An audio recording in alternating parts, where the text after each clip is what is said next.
So we have the Celebrity Apex. This is kind of a good opportunity to take a look at a couple things here.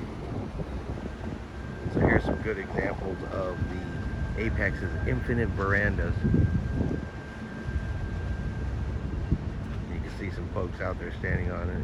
But yeah, so it comes out and then the top half of the glass slides down in order to provide you your balcony into your room. Now, of course, they do have traditional style balconies up here near the top.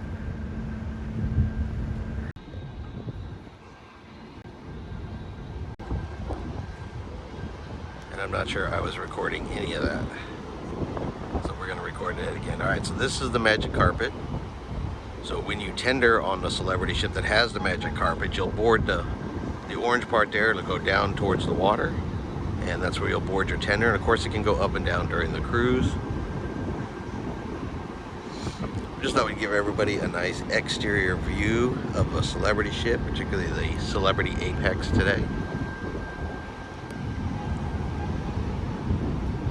She's going to be here in port next to us. As you can see, we're on the top deck here of the Disney Wonder. We are up on deck number 10. And I don't know if you can really tell from the video, but the Apex definitely towers above us. She is way, way bigger than we are.